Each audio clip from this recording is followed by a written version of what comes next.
aku Petikar Sandri. Pasti teman-teman sudah nonton ya terkait dengan podcastnya ini baru tadi malam juga diposting itu mendapatkan banyak respect terkait dengan permasalahan wet tomato ya atau WT ini yang produk yang dipegang Bang Denny Sumargo, dan menurut Sandri ada beberapa penjelasan yang menurut Sandri masih blunder juga, tetapi bakalan Sandri bantu terkait dengan hal ini supaya teman-teman lebih mengetahui sebenarnya apa kesalahan dari produk ini sebenarnya. Hanya terkait dengan klaim atau penandaan dan misleading yang sudah dijelaskan oleh dosen skincare waktu itu. Sebenarnya ada sedikit jelasnya tapi ada juga pemutar-mutarnya. Jadi makanya Sandi pengen jelaskan aja lebih jelasnya. Sebenarnya kalau Sandi ingatkan lagi mungkin untuk Dr. Richard, dia sudah pernah berbicara dengan Prof. Henny ya guys, apoteker. Dan di sana Prof. Henny juga menjelaskan terkait dengan suplemen itu bagaimana penjelasan ataupun penandaan ataupun terkait dengan komposisi dan segala macamnya memang harus dituliskan dan dijelaskan. Secara regulasinya kalian bisa langsung mengacu pada peraturan BPOM terkait dengan persyaratan keamanan dan mutu suplemen kesehatan nomor 24 tahun 2023 ya. Terus teman-teman bisa baca pasal 5 dan juga pasal 6-nya. Terus juga pasal 10 sama pasal 11-nya. Kalau yang pasal 11 ini ada juga penjelasannya terkait dengan izin edar yang didapatkan atau pengujian laboratorium yang dilakukan untuk terkait dengan suplemen itu sudah sangat jelas laboratorium yang telah terakreditasi, laboratorium internal industri yang memiliki sertifikat cara pembuatan yang baik, atau laboratorium internal pada badan usaha di bidang pemasaran yang memiliki rekomendasi dari Badan Pengawasan Obat dan Makanan. Dan ada beberapa statement dari Dr. Richard itu terkait dengan nggak bisa diperiksa, nggak mungkin. Karena apa? Kalau untuk suplemen itu memang udah harus melakukan uji ini semuanya, laboratorium sangat jelas baru bisa mengeluarkan izin edarnya. Teman-teman bisa baca terkait dengan peraturan pengawasan obat juga nomor 10 tahun 2024, dan ini yang dibahas oleh dosen skincare ya. Dan sampai ke bawahnya. Nah, ini dari pasal-pasalnya bisa teman-teman lihat dari pasal 5 dan pasal 6. Terus ini masuk ke pasal 10 dan juga pasal 11 ya teman-teman semuanya. Terkait dengan persyaratan mutu dan keamanan pengajuan laboratoriumnya itu memang sudah ada di internal industrinya ataupun bekerja sama internal industri dengan badan usaha atau bidang pemasaran yang memiliki rekomendasi dari Badan Pengawasan Obat dan Makanan. Terus kamu bisa lihat juga terkait dengan penandaan obat, bahan dan makanan dan kuarsi dan sebagainya, yang katanya tadi itu karena dia tidak tahu menahu dan itu karyawan yang nggak mungkin, apalagi kalau perjanjian maklon itu antar si ownernya dengan si pabrik yang mengumpuni atau yang membuat terkait dengan obat tersebut ataupun suplemen dan sebagainya.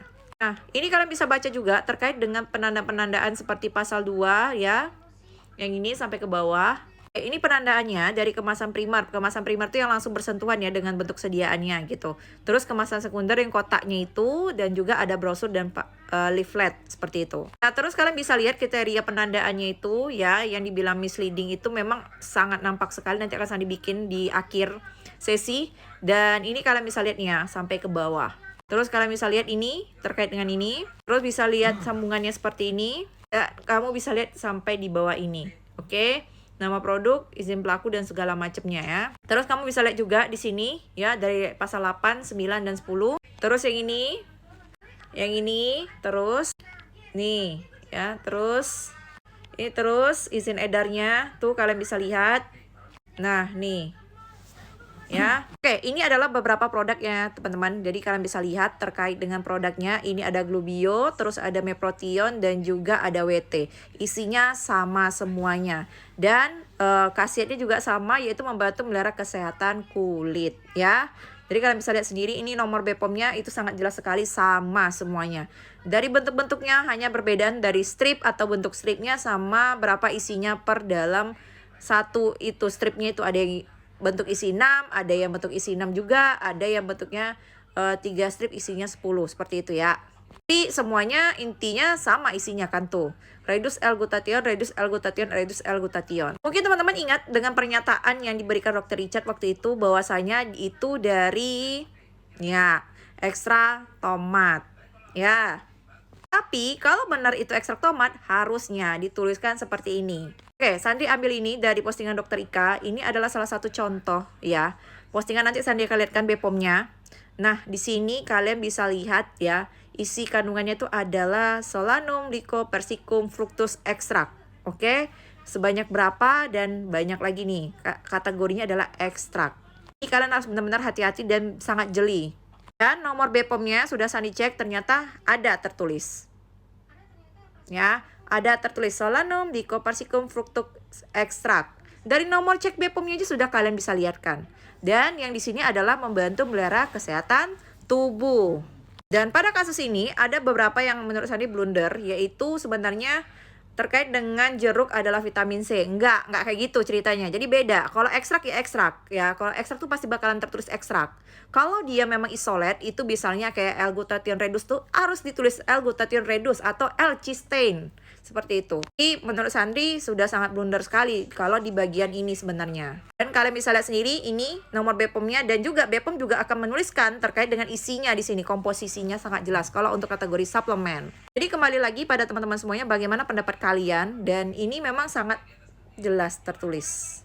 Atau lebih lengkapnya, teman-teman bisa nonton juga video Sandi yang ini terkait dengan tomat-tomat, karena Sandi sudah menjelaskan juga nama IUPAC-nya, dan itu memang harus tertulis, apalagi dalam bentuk ekstrak.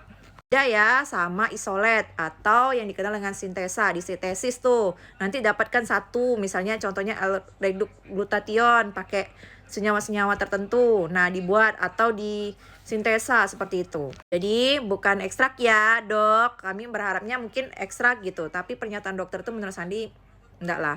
Kita nggak bisa menyamakan dengan yang luar ya. Kita menggunakan BPOM Indonesia, dan dokter sendiri juga dibilang di podcastnya bahwasanya BPOM yang hal yang tertinggi kan gitu.